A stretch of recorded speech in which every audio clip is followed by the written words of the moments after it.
Hello, everyone. This is MMA Interesting Prospects podcast. Today, our guest is Gabe Rednose, who will fight on Peak Fighting 44. Hello, Gabe. How are you? I'm doing good, brother. Thank you for having me on again. It's good talking to you. Thank you, because always, our conversation are very, very like interesting ones.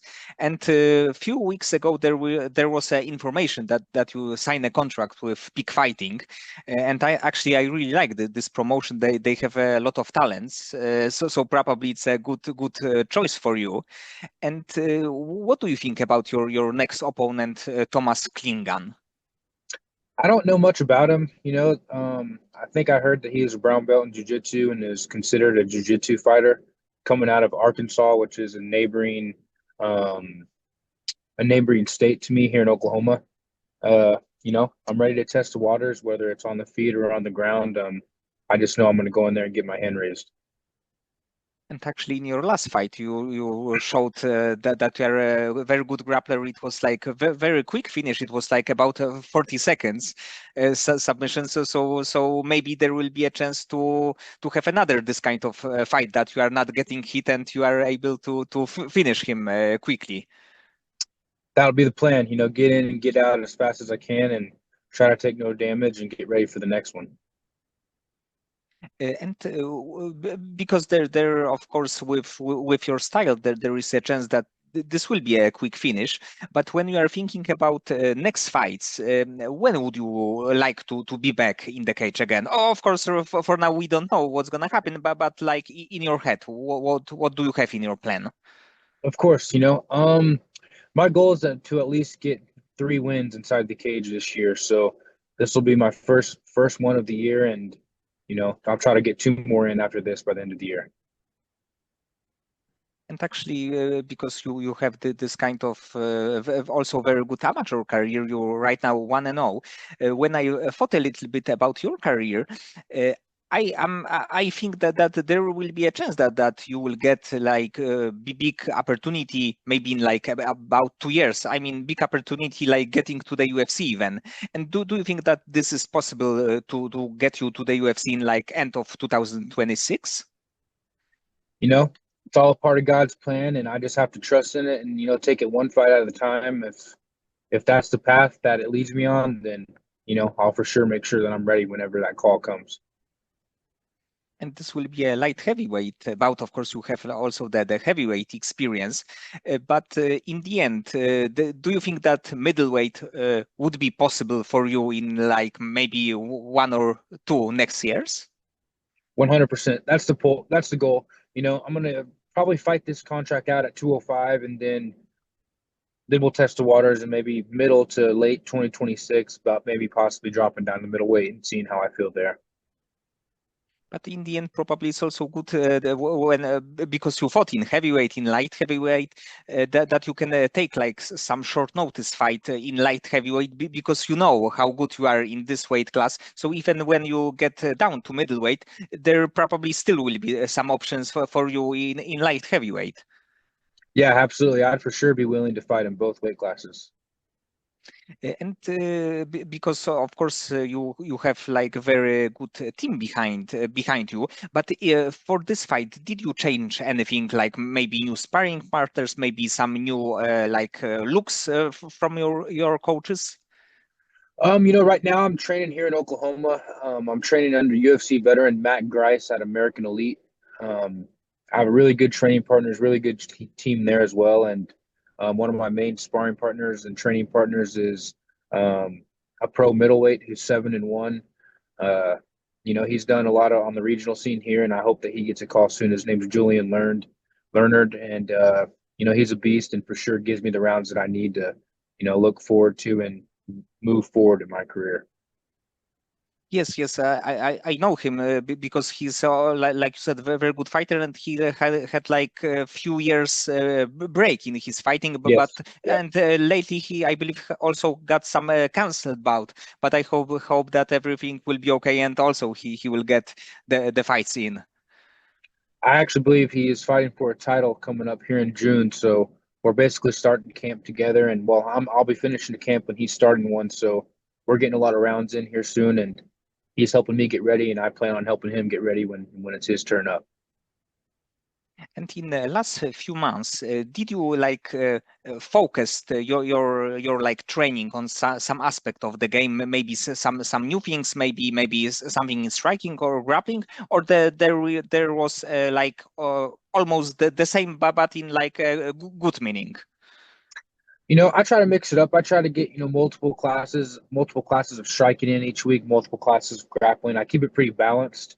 But obviously, I'm grappling heavy in my style of fighting. And that's basically my game plan in almost every fight is, to come out and put you on your back and either use my strikes to get the TKO or, use my strikes to open up a submission and try to take a limb home with me. So, I like to build my style around what I'm already good at, and I try to build off of that. But of course, I'm always trying to level up my striking as well. And of course, right now you are in peak. It's a very good promotion. But as the not as the fighter, but as the fan, do you watch like regionals in like maybe peak, maybe Fury, maybe LFA, this kind of like bigger promotions? Of course, yeah, yep. I watch all of them. Any chance I get to, I'm home and not doing anything, typically there's fights on. And actually in this promotions the level is like super high, and like even when you get back to like maybe in some promotions 2 or 3 years ago, you can see that the fighters that fought in these promotions and they are fighting in the UFC right now. So I think that like good promotion can really help you, especially when you are like close to the belt, or the champion is definitely like opening the new doors for you. Absolutely. Peak is really like one of the top promotions in the United States Southwest. They just put a guy, actually a buddy of mine, Julius Walker, in the UFC. He was their 205 champ. Him and I have competed in jiu-jitsu for years, and I've known him a really long time. And they just pushed him up to the big show, so I know it's possible. So I'm going to try to keep my nose to the grindstone and try to make something happen myself. And last weekend there was a big UFC card. It was UFC 314, and I guess that you watched, especially some of the fights from the show. Of course, yeah, it was a good card, really good card. And of course, like you trained with the Dominic Reyes. I think that it's like something unbelievable what he's doing right now. The fights that he won after the like losing streak, he's like rebuilt himself, and even like in the interviews, it seems that he's like mentally in a very good place. But what would you like to see for him in his next fight? I think we should jump back in and get a rematch with Yuri, beat Yuri, and then we're right back in the title fight. I know he's capable of it. He has the skill set to do it, the athleticness to do it, and I just really hope and pray that God will bless him with another opportunity to get his hands on that title. And especially that light heavyweight after John Jones, there is such a craziness. There were like six champions or something around it, and it's like very hard to be a champion there and to defend the belt. So I think that there still can be something like this. That right now we have Ankalaev in one other fight. There will be some new champion. So I think that especially like for Dominic, there are still very few very good matchups for him there. Oh yeah, anyone, winner of Jamal Hill and Roundtree, he could fight that. He could fight Rakic. He could fight Yuri. I mean, there's a lot of good matchups, like you said, and I really think he's only maybe potentially one fight away. One more win, I think he's right back in that mix. And about like Jamal Hill against Khalil Roundtree, what do you think? Because it's also like super exciting fight. It should happen last year. Right now, we have the possibility probably to watch it finally. So what do you think about it? I think Roundtree takes it, man. I think me personally, I could be biased because I'm not a big fan of Jamal Hill. I think he's a big ass crybaby, and he cries about everything and likes to blame other people and can never take responsibility for his actions. And uh, I don't know. I'm just not a fan of Jamal Hill, so I'd love to see Roundtree knock him out. And also about the UFC 314, do you have like a favorite fighter from the card, that the fighter that impressed you the most? Patty the Batty, man, he's a beast, brother. He really surprised me, and I hope he gets his opportunity as well because he's for sure uh, blowing a lot of people's minds. And he got this kind of thing that people love him, people hate him, but everybody has opinion about him. So I think that is a very good thing. Even like with Ilya, he's also have like really big fans, really big haters. So in this game, you probably have to be this way to make people wanna watch you. Of course, whether you hate them or love them, they're still going to tune in and watch. So at the end of the day, it doesn't matter. And about like overall MMA like training or even fights, do you think that there is like maybe some underrated weapon in MMA right now who the fighters are not really using, and it can blow up like in next few years? It is like a little bit with calf kicks, that it was for many years there were like no calf kicks, and right now it's a very very popular move. So do you think that there will be something like this in next few years? I think 12 to 6 elbows are going to change the game. That new rule that just got passed a little bit ago. I mean, you've seen Patty throw some, and I think that, really changed the game a little bit because fighters aren't necessarily used to defending those type of strikes and, at that angle coming down straight on top like that. So I know in Texas that they're actually going to be approved for us to start throwing 12 to 6 as well. So I look forward to dropping some 12 to 6 elbows too. And of course, the most famous one was from the John Jones fight against Matt Hamill. And there were some rumors, I believe, from Dana White that he would like this result of the fight to be overturned. And do you think that it should happen? Yeah, I do. I agree with it. So John, in this case, of course, like fans know that he's like undefeated because he absolutely dominated in that fight, but he would have the like zero in the end. I think he deserves that. I mean, there's not very many people walking the earth who has done what he's done. So I feel like that's the least they can do, especially since now that they're legal, it doesn't make sense to have, a disqualification for something that is now legal.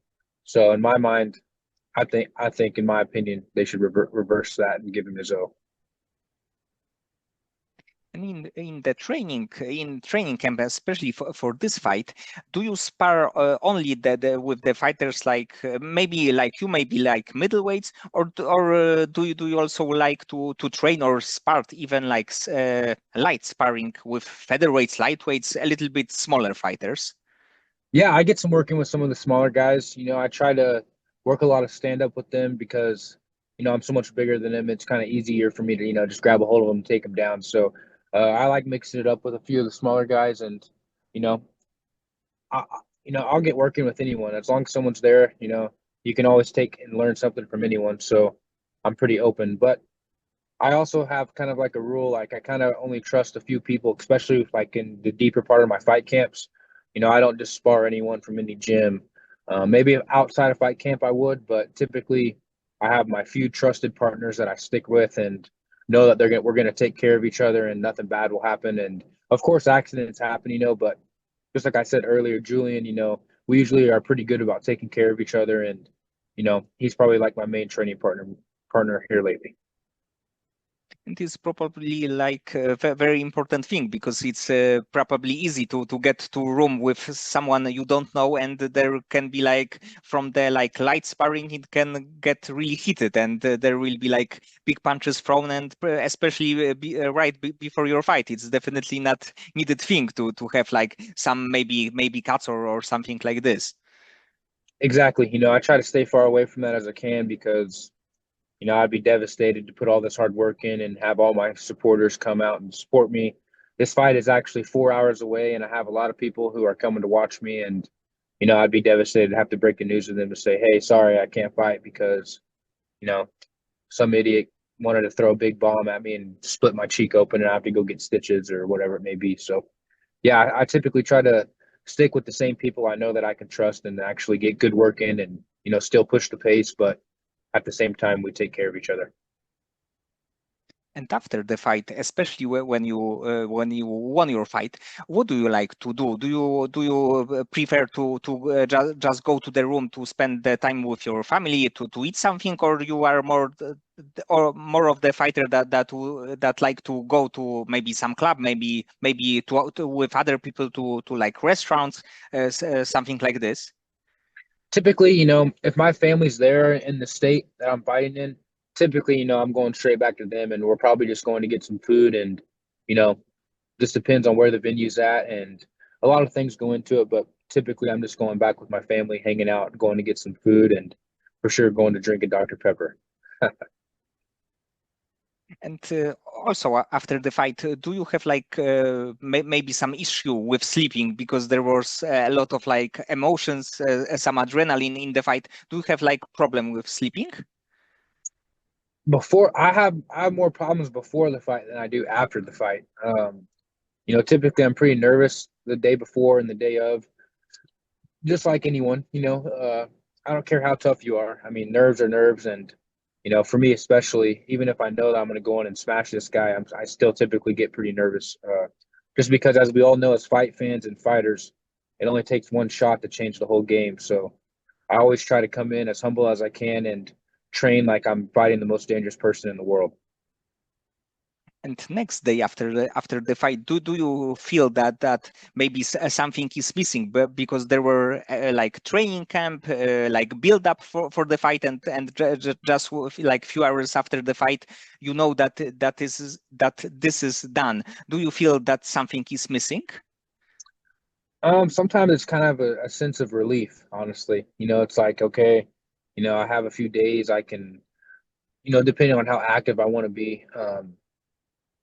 It's kind of like a sense of relief. Like I can kind of take a deep breath again finally and, just slow everything down and enjoy the time that I have. But typically, in the past, I've been pretty active and wanted to get back right back in there. So, I've gone 6, 7 months before just training, balls to the wall as hard as I could. And I don't know if I'm going to necessarily do that anymore just because I feel like my family deserves to have me around and have my full attention. So I'm going to try to space these fights out, to a good amount. I don't know. This is a fight, my first fight since my last fight in October. I think that's too long of a layoff because I'm actually kind of coming off the couch for this fight. I kind of stopped training for a little bit and just enjoyed life with my kids and with my girlfriend here and didn't really have any diet at all. So, I'm paying for it now, of course, but I enjoyed it then. But for sure, I'm having to cut a little bit more weight than I'm used to.